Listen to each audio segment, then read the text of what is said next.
اب مسلمانوں سے جا کر کے ایک سوال پوچھئے کہ جہاں پر یہ 4 مسلح تم نے بنائے تھے وہیں پر یہ 5واں مسلح تم نے کیوں چھوڑا؟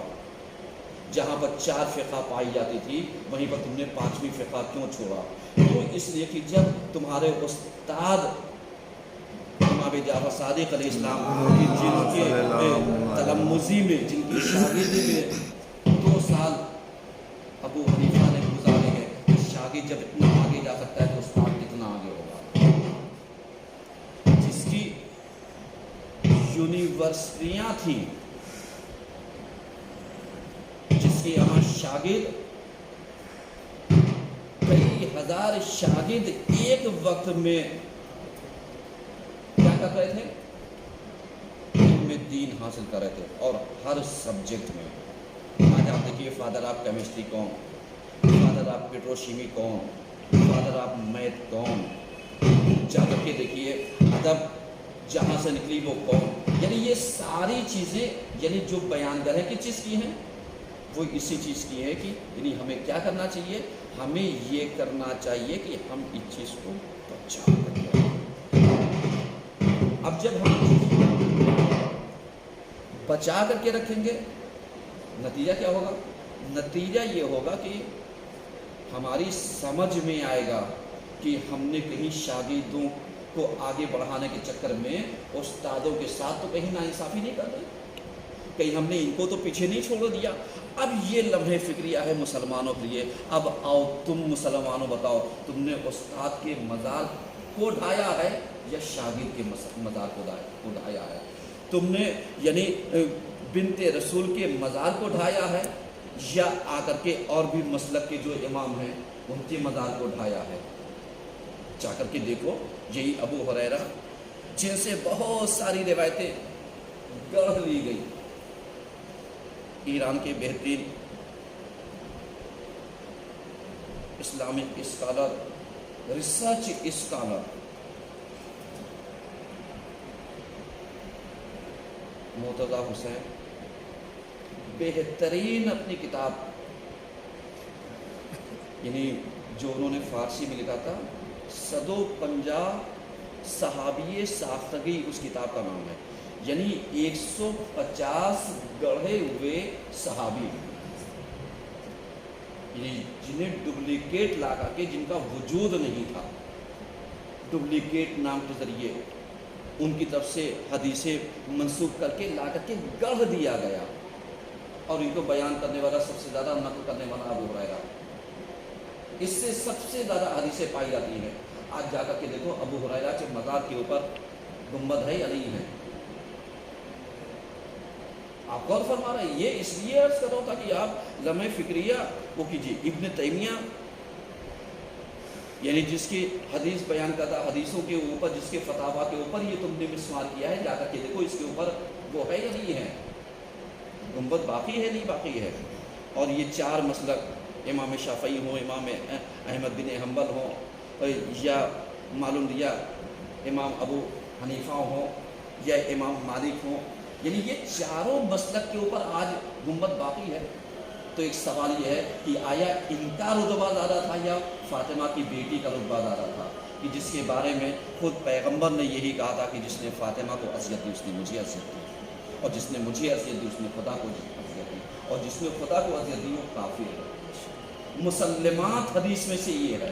اب آ کر کے دیکھیے ذرا سا مسلمانوں کی لمحہ فکریہ کہ جہاں پر پیغمبر کا شہر ہو،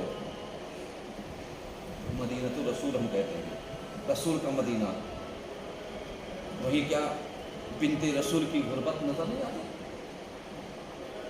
وہاں پر تمہیں اس چیز کو سمجھنا نہیں چاہیے، وہاں پر تمہیں اس چیز کو محسوس نہیں کرنا چاہیے، وہاں پر تمہیں اس چیز کو باقی نہیں رکھنا چاہیے۔ تو اب نتیجہ کیا ہوا؟ نتیجہ یہ ہوا کہ ہم چونکہ یعنی ان چیزوں کے اوپر عمل نہیں کرتے، اور ہماری نظر میں یعنی سب کو ہم ایک لاٹھی سے ہانکتے ہیں، یہی وجہ ہے کہ ہم نے اہل بیت کو غیر اہل بیت سے، صحابہ کو غیر صحابہ سے، صحابہ میں حقانیت اور غیر حقانیت سب کو ہم نے فراموش کر دیا، اور جس نے بدھ کی نماز پڑھائی تھی اس کو بھی ہم نے صحابی کہہ دیا، اور جس نے حق کے اوپر جان دی تھی اس کو بھی صحابی کہہ دیا۔ اور آپ دیکھیے ابھی جیسے کل